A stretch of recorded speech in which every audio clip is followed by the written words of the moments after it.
Help! My kid is running so behind on college applications. Hi, I'm Dr. Meg, and this is not the first time I've heard this. I've helped many families get back on track, and I'm going to help you today. Stay tuned. The first thing I want to do is normalize. Nobody has actually done anything wrong to get in this situation. Everyone is being healthy. The thing that's unhealthy is the application process itself. Let me explain. Teenagers are doing a healthy thing by individuating from their parents. That's you. Teenagers need to do this in order to be able to survive in the world. I even read something recently that said that teenagers like to stay up late so they can practice running their own lives while you're asleep. So there's a deep wisdom to the way that teenagers just don't want to hear what you have to say. Now, you, on the other hand, are also being healthy because you can see the long range view. You understand that college applications are really important, that if your kid does a good job on them, they could get a scholarship, they could save a ton of money. They might end up somewhere that makes them really happy. You know how important these things are. You sense that your teenager's brain is not fully formed, which is true. It won't be fully formed until their 20s. And so you can see the big picture and you are trying to get them to help themselves by helping them. And they don't want to hear it. Everyone's being healthy. But the process is hitting families at a time when it's making everyone sort of get pushed into unhealthy roles. So I want to just start by normalizing that you are in such good company if you're feeling frustrated with your teenager. Everyone is great. Everyone's healthy. It's just the process is hitting your family at a difficult time. So now that I've hopefully normalized things, let me help you make a plan. You need a third party. You need another person to get between you and your kid and help the process along.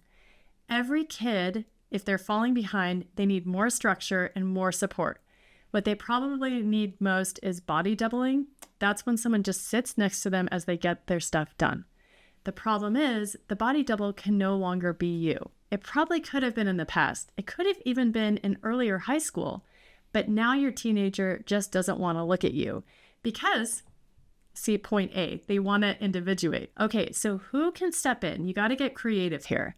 You actually don't need a really high level independent college counselor for this. You could use them for building a school list or helping brainstorm the essays. But at this point, you probably just need help getting someone to help them implement it, right? So get creative. Could you hire a teacher that your kid likes? You're looking for that balance point of someone that your kid respects and is a little bit afraid of, and someone who's sort of organized and helps get people on task. So maybe it's a babysitter who ended up going to grad school and now they're kind of cool and they live down the street.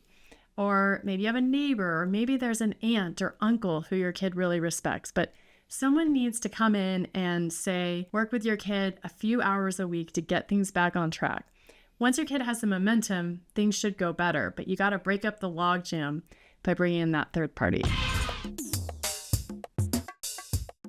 The last thing I want to add here is that, yes, college applications are important, but if the worst happens and your kid doesn't turn them in time, or they're really sloppy, or they just don't turn out well, things can still be okay.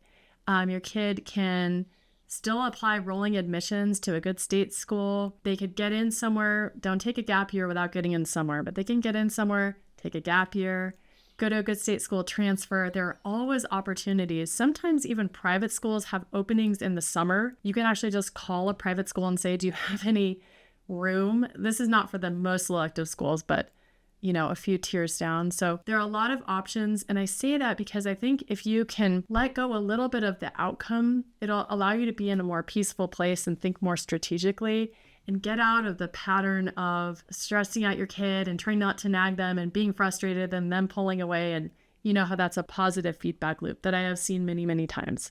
So just know in the back of your head, you don't need to say this to your kid, but things can work out fine in many different ways. And it doesn't have to happen the most traditional route.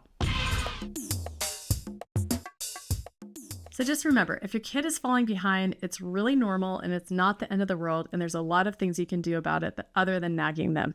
If you found this video helpful, please like and subscribe to my channel. And make sure to sign up for my freebies. I've got a great quiz on what kind of parent are you when it comes to college admissions. And I also have a free ebook, my top 10 tips for massively reducing stress in the college admissions process.